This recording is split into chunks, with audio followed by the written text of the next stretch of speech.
Oh, this is going to be bad. All right, so today, welcome to the Bookshelf Odyssey. My name is Art, and today I'm going to do something I saw a couple other channels do that I really enjoyed. And so I'm going to read some one-star reviews of my favorite books, but I'm going to put a Victorian twist on it for Victober, and I'm going to read one-star reviews of my favorite Victorian novels. This is where basically I'm going to punish myself by reading how much everybody hates Dickens.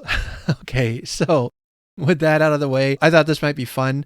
I did not look ahead or prepare anything special, so I'm just going to jump in now and find it and see what it says. So here we go. So the first book I'm going to look up is North and South by Elizabeth Gaskell. This is a book I really enjoyed. It's maybe in my top 5, top 10 for sure. So let's see what reviews we have to read today. One reviewer says, cross Emma Woodhouse with a prig, Fitzwilliam Darcy with a fiscal Republican, give half the population of England apoplexy and the other half consumption, and you'll end up with North and South. I really did not like this book. No kidding. For all my usual fondness for 19th century literature, everything about it seemed designed to clash with my sensibilities. The moralizing, the formulaic relationship progression, the awful patronizing portrayal of working class characters. And that was even before Gaskell revealed her anti-Irish bigotry. Okay, well, somebody woke up this morning and chose violence, I guess. The reviewer's claims for kind of crossing Emma Woodhouse with a prig and Darcy with a fiscal Republican.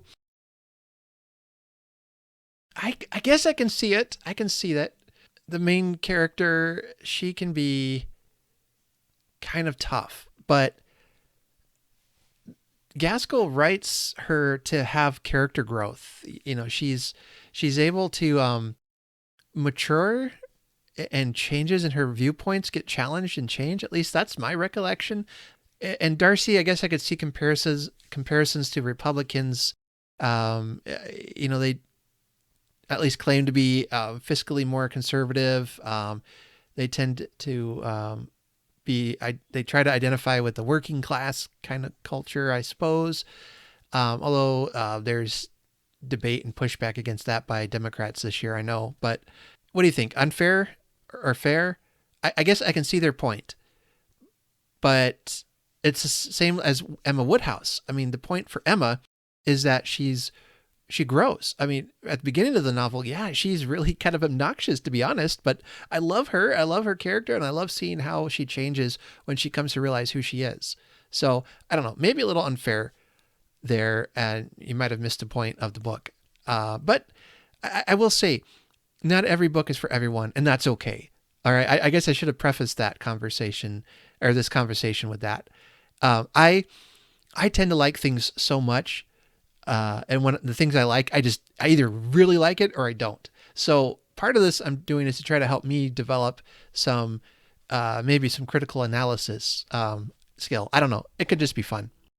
Another reviewer said, ugh, just no. It was like it was trying to be Pride and Prejudice without the charming characters, believable plot, or witty dialogue. It went on forever. Nothing happened, and worse, the characters were completely unlikable.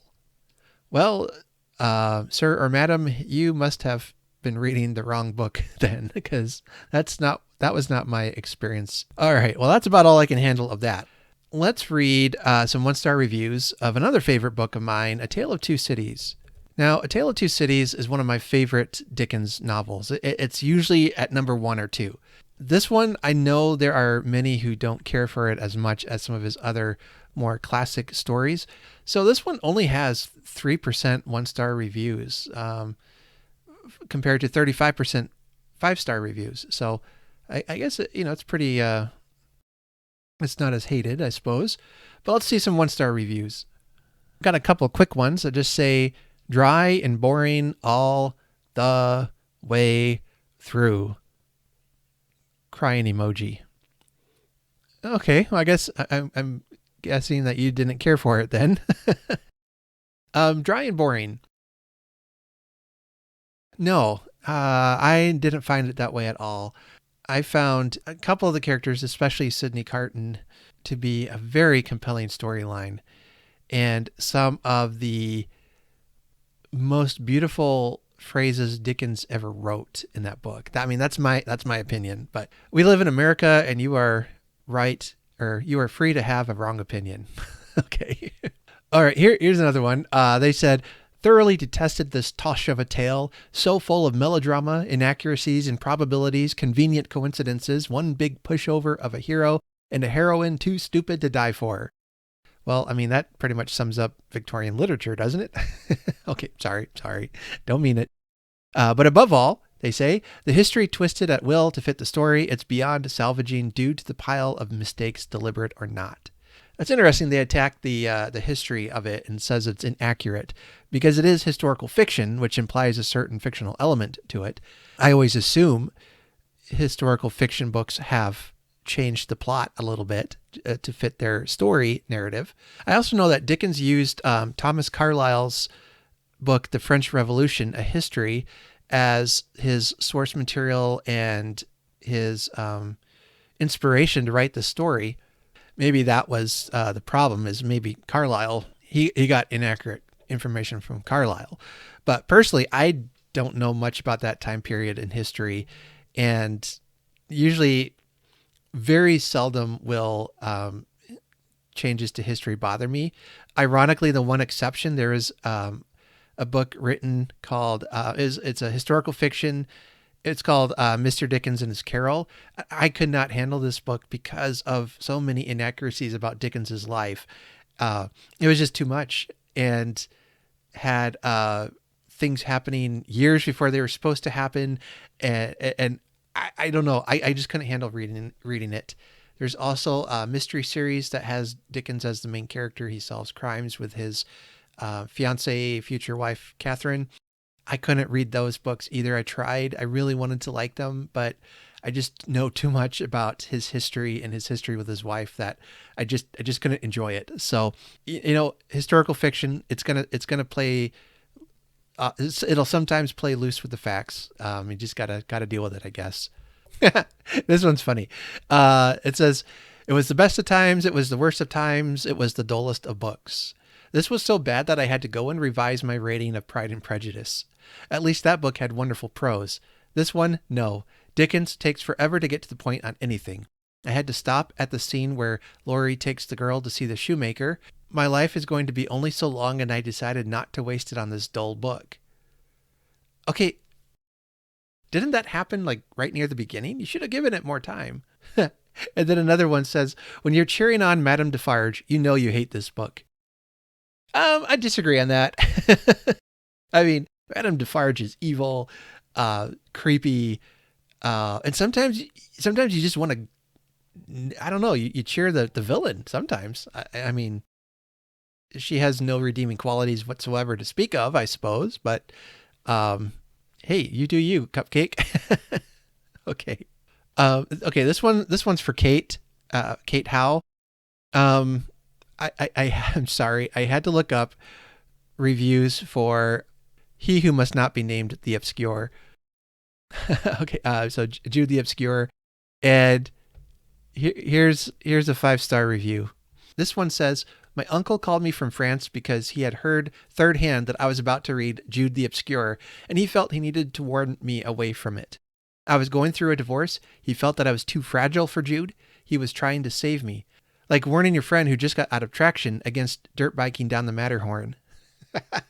This is the bleakest book from the bleakest author, a serious contender for bleakest book ever written. A book so dire that almost everyone hated it when it came out. Not just hated it, but were furious at Thomas Hardy for producing it. Their response was so vitriolic that he never wrote a novel again. Now remember, this is a review from somebody who gave it 5 stars. Okay, and he goes on to say, it turns out that one of the messages of the book is that one shouldn't stay in a marriage that's not the right marriage. So from a certain perspective, that's the problem, right? One of the other messages is, but society will beat you down no matter what you do, and then everyone dies alone and miserable. So I guess there's that. He goes on to later say, Hardy has this flair for vivid scenes. At one point, 2 characters break up and the whole thing is carried out via notes passed by schoolboys between classrooms. It's fantastic. He's melodramatic and overwrought and super entertaining, even at his most depressive, which, again, is right here in this book. It's either this or King Lear for bleakest book ever. I don't know what my uncle was so worried about. I thought it was great. I love that. That is a great review of a pretty wretched book. Okay. You know what? I'm being inspired to look up one I don't like. Okay, Wuthering Heights. Let's see if I can read a review that will change my opinion on it. Start off with a short and to the point one. It says, I've tried it 3 times. I know people are obsessed with it. I hate everyone in the book, and I just can't care about a book where I actually hate the characters. Madam, I am on the same page with you right there. Okay. And sure, I get the interpretation that as terrible as Heathcliff and Cathy are, it's their love that redeems them. And isn't that romantic? No. So some of the comments on her post are kind of pushing back against what she claimed there. And I would as well. I never got that sense that their love redeemed them. I think when I read it the first time, that was kind of my opinion, was that this was supposed to be a book about love and tragedy and all that, this tragic love story. But I'm like, these people are awful and I hate them all. and then I watched BookTube, and fortunately they were, I learned from I think both Kate and Katie from Books and Things said that basically, yeah, that's the point. They're awful people. And what happens when these awful people fall in love? It's just a disaster. So, all right, to be fair, I'll read a 5-star review, see if I can at least agree with that. All right, this is a longer review, but I kind of like what they said here at the beginning. It says, I understand why many people hate this book. Catherine and Heathcliff are monstrous. Monstrous. You won't like them because they are unlikable. They are irrational, self-absorbed, malicious, and pretty much any negative quality you can think a person is capable of possessing without imploding. They seek and destroy and act with no thought to consequence. And I find it fascinating that Emily Bronte chose them to be her central protagonists. When this was first published, it was met with animosity because of how utterly repugnant these 2 characters were. The way they go about their business, caring nothing for others but themselves, was enough for me to shake my head in complete and total judgment, as if Catherine and Heathcliff could see me and are then effectively shamed by their actions. And so then it goes on to write that that they believe that the scope of the story is monumental. It is a simple tale between 2 families that are bound in such a way that their fates are irrevocably linked. Irrevocably blinked. That they are irrevocably blinked. They are bound in such a way that their fates are irrevocably linked. What affects one affects the other. It's about Catherine and Heathcliff who fall in love and how their relationship ruins the lives of those around them. The book, all 400 pages of it, occur almost entirely at Wuthering Heights, the estate of the Earnshaws, and at Thrushcross Grange, the estate of the Lintons, with only a couple of miles of land in between, and yet it is not a small story. There is poison in this book, but let me ease your mind by saying that it is balanced with goodness also. This isn't a perfect novel. There were still moments I found myself in perplexion, and while everything about Catherine and Heathcliff may be corrupt, there is hope in Wuthering Heights. Can I read the version you're reading? If you can journey through the menacing forest of Emily Bronte's imagination, do it because the view is something to behold. Then they conclude, ha ha ha, this review, what even is this? I don't know. Okay, that's actually really thought-provoking. I definitely see their point.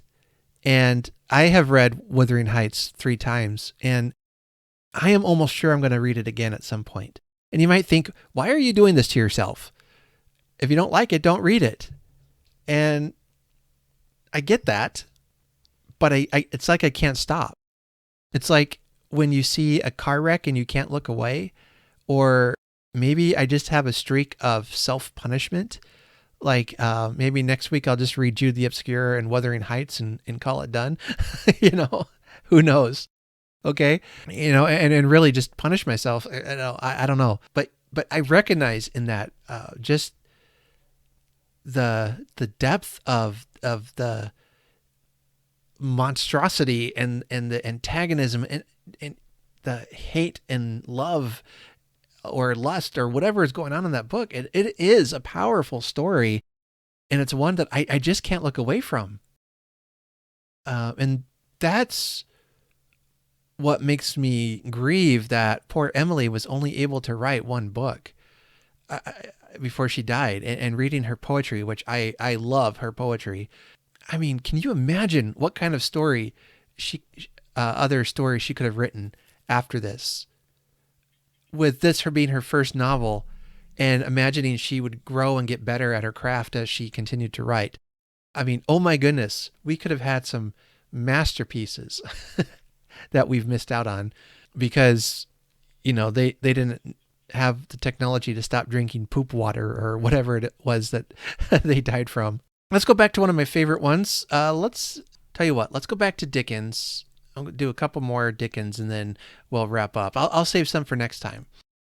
But I'm going to read some 1-star reviews of Pickwick Papers.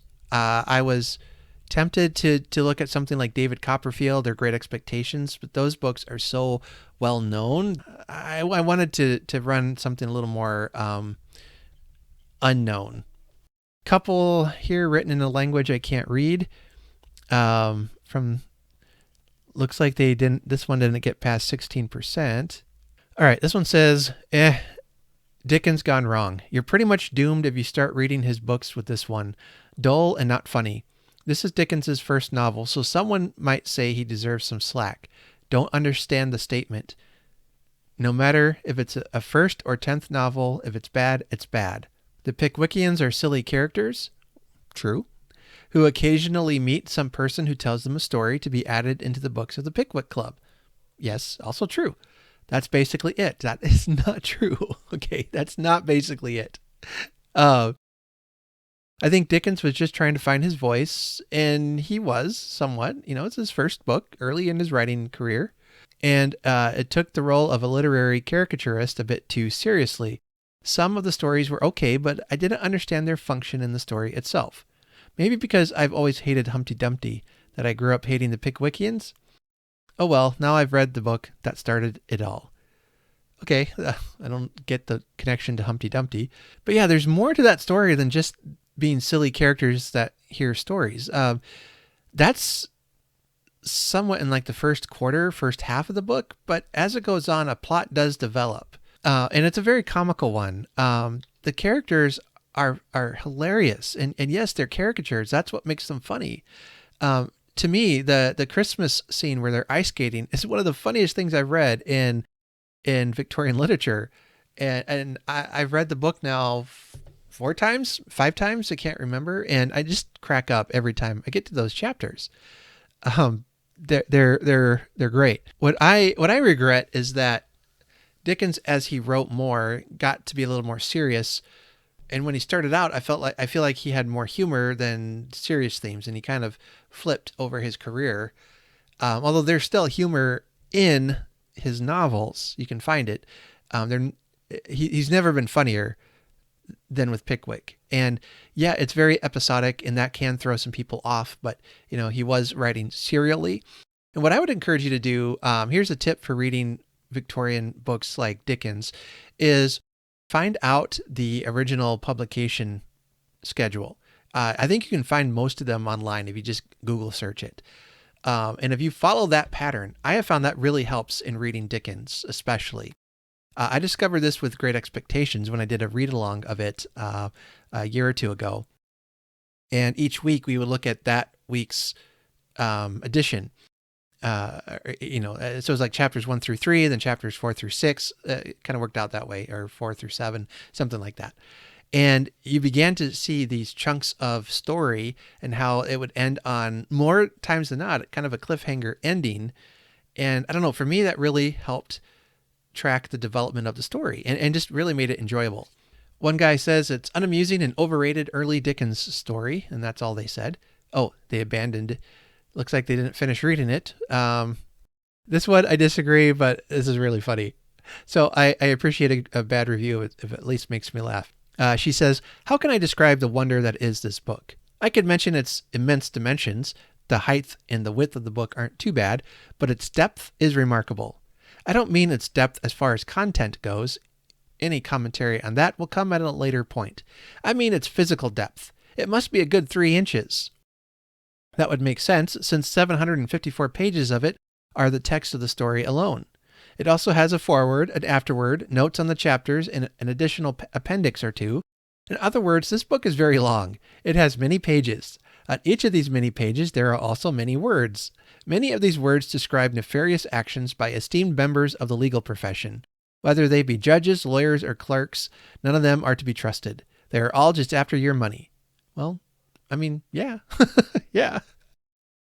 Even the good ones, whom the nice people of the novel hire, are more interested in spending their clients' money, especially on food and drink at inns, than in obtaining justice for said client. Many of these words also describe in detail every meal, and more importantly, every beverage consumed by the characters. Okay, that's the beginning of a Dickensian review. Here, that she gives a more concise. It says the novel is in desperate need of moderation in length, in characters' eating and drinking habits, in choosing absurd names for characters and places, in characters' actions, in Dickens's opinion of himself, in every way imaginable. All right, that one hurt. I gotta admit, that one hurt. It's just so funny. Okay, and it's good. I don't know. I don't know what to do with that, to be honest, because in a sense, what he's writing about, that's the plight he's trying to show in that sense. The absurd things that the Pickwickians are seeing in the world around them. And, I think Dickens is saying, yes, exactly. These lawyers, these people are just out to spend your money. Does he offer a solution? Not really. So, it's like the world is a terrible and funny place. Off you go and enjoy. All right, so I guess we're going to have to agree to disagree agreeably. Sorry, here's one more. It just says, nothing but a British version of Don Quixote, and a bad one at that. Okay, I could see that. I disagree with it being a bad one, but I can kind of get what they're coming at. When I first read this book, it was the best book I had read that year, and I read it in like February or January, and it was December. I still thought this is the best book I've read this year. All right, we're going to do one more book, and this one is really going to hurt, but this is what I'm willing to do for you, my faithful followers. Let's read 1-star reviews of A Christmas Carol. Right off the bat, we have one that says, perfect for Christmas and holiday vibes, but boring. I have not read a single Christmas book this year, and I want to read at least one before it's too late, and nothing is better than this OG Christmas story. Okay, well, that's odd. So why did you give it only 1 star? So if a book is boring, you knock it 4 whole stars? Interesting. Okay, that wasn't too bad. I can handle this. Let's see. The next one says, complete letdown. The Muppets were never even mentioned in the book. Yeah. You might have a point there. Yeah. That's because they weren't in the book. Okay, I feel like this guy is just trolling, though. The next review says that he is an odd duck. He says, most of the time I end up not liking and sometimes even hating the famous books or the more acceptable books. And I can appreciate that. Yeah. I will be a naysayer yet again. Let me try to keep the review absolutely short and to the point. This book, the message of it, the essence of it is good enough. The writing, not so much. This was my first Dickensian book, and in all honesty, I quite hated the writing style. It gave me a headache. I hate how the author tries to talk to you. This ain't a conversation. I don't want the feeling of being in a conversation with the author. So I'm assuming you don't like Anthony Trollope either. Okay. I am sorry that I am not sorry to say that for me, writing style takes precedence unless the story itself is extraordinary, which clearly isn't the case here. Yes, it has a powerful story, but it is so beautifully written. And to me, it's like it's lyrical, it's poetry. It's like a well-crafted Taylor Swift song. Okay, maybe not, but it's just, it is so good. And for somebody who carries this reputation like Dickens of somebody who is overly verbose and prone to fluff out his writing and unnecessarily describe pages and pages of what kind of beverage they're drinking. According to the last review I read, he is concise and to the point and says it so beautifully and perfectly. You, sir, are wrong. Meet me at dawn. Prepare for fisticuffs. Okay, I'm gonna fight that one. Okay, all right. Next review. This one says, well, first things first, I hate this story. I hate it with every fiber in my body. Bah humbug. They say in psychology that if you see something over and over and over again, that you eventually start liking it. Unless it's watching the movie Frozen 46 million times a month with my daughters, this doesn't work with me. Growing up, I was in the play A Christmas Carol for middle and high school every Christmas. Yep, you got it. I have been in this play 6 expletive times. And yes, they went to the full length of that expression. They go on to say, I was all for ghosts, Bob Cratchit's son, not Tiny Tim because I was too tall, and some extra character because there was too many of us one year. So needless to say, I can recite the play in my sleep. And to make matters worse, we would watch the movie before we started play practice for that year, and I've seen almost every movie adaptation. Shoot me. So unless there's a zombie spinoff where all characters get their faces eaten off like Pride and Prejudice and Zombies, I won't be reading this book ever again. Sorry, but it's a hatred of overexposure and not for the story itself. Some of the comments were great. Well, one says, who hurt you? And then somebody commented, well, the theater director at their school, I suppose. And actually, I think there is actually a zombie version of A Christmas Carol. Yeah, there's one called I Am Scrooge, A Zombie Story for Christmas by Adam Roberts. And there's an audiobook called A Zombie Christmas Carol. So, yeah, hey, if zombies and Christmas are your thing, speaking of which, there's a great book of zombie Christmas carols where they change the lyrics to Christmas songs to represent, to sing during the zombie apocalypse. Like, Deck the Halls, the lyrics are Deck the Halls with parts of Wally.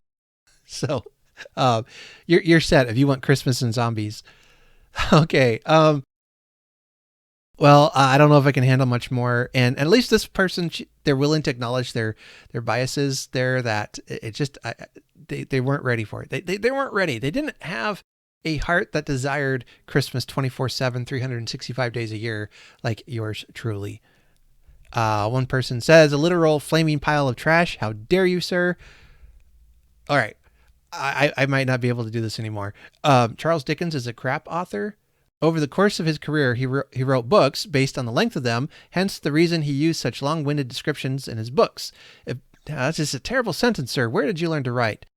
If Dickens never existed, the world would be a better place. He was his time, Clancy, Grisham, Nora Roberts, Danielle Steele, etc. Oh, no. Another one says, horrible book. It was torturous to being forced to read it and have a quiz on a stave I didn't even understand every week. An abomination. I think you meant abomination of a book. Don't read ever. Now, when somebody tells me don't ever read this book, it's terrible, you know the first thing I'm going to do is go and pick it up and read it. I can appreciate that somebody doesn't like a book. And that's fine. I like I've said, not every book is for everyone. And I will not think you're less of a person if you don't like Dickens. At least that's what I'm going to say on the camera anyway. Okay. But I don't ever tell people to don't ever read a book, because everyone has a different taste, and someone may just despise, Jude the Obscure, but somebody else might find it, that it changes their life and it moves them to tears, and it becomes this profound, almost religious experience. Maybe Jude the Obscure was a bad choice for that, but you get my point. Is that I guess maybe I'm just too plucky after living 46 years on this earth and making it through this last election cycle. I haven't had the optimism beat out of me fully yet. But I don't know. It's okay if a book is not for you, but there are very few books I would ever say, this book is so bad, no one should read it. To me that comes close to an idea of censorship, which I'm against. There's another review that says don't read it, it's bad. Well, that's weird. This one says sweet, it ended too soon though, and only gave it 1 star. You might want to reevaluate your rating system there, sir. All right. I think that's all I can handle with that. All right. Let's see. Do I need a palate cleanser? Maybe I should look up 1 5-star review. No, well, let's revisit his. There was a previous comment made that if you read enough, if you experience something over and over and over again, you'll eventually like it. And now I'm suddenly rethinking my entire life in reading Victorian novels. I'm having this crisis now because that was kind of my experience with Dickens was, I read A Christmas Carol and enjoyed it, but then I had tried to read Great Expectations and I couldn't get through it. It's not that I found it boring. It was hard. And it took me at least 2 attempts to get through it, but I finally did and enjoyed it immensely. And the more I read Dickens, the more I love it. Am I just psychologically forcing myself to read books I don't actually like? I didn't expect this video to send me down a spiral of self-loathing and mental anguish, but here we are. I suppose that can be true. But what I have found in rereading Dickens, and I think why I enjoy them more on multiple readings, it's not because psychologically I'm beating myself. It's not like some kind of a Stockholm syndrome that Dickens has over me. It's these books are classics and they're able to withstand several readings, and there's so much information and so much good that you can draw out of it that every time I read and reread a classic, I'm pulling more out of it. Then I begin to understand and appreciate the story more. One book of Dickens I didn't like at first was not Bleak House, is Hard Times. But I've read that now 2 or 3 times, and as you begin to understand, and I understand more the culture, the setting, what story is Dickens telling, I'm beginning to get more used to his language and see what he's doing and see the power. And even that story, though it's still not one of my favorites, I can appreciate it for what it is and what it's trying to say. And I learn more by reading it more. So for me, honestly, I don't know if I would even consider myself to have read a Victorian novel unless I've read it a couple of times and have really begun to get to the heart of the story. All right. Well, that'll be it for today. I need to go and, I don't know, hug my classic books and reassure them that it's okay. I'm not going to let the mean men hurt them. Okay, or something. Okay. Wow. That was fun. Took me to a dark place. Okay. How about you? Are there books you like that everyone hates, or are there books that you hate that everyone likes? You know what? Let's celebrate that. And if we all like the same thing, I think, BookTube would be a pretty boring place, to be honest. So go ahead and chime off in the comments. Are there any of these books here that you like or hated? Were you agreeing with some of the 1-star reviews? What are your thoughts? I promise I won't attack you. All right. Till next time, take care and happy reading.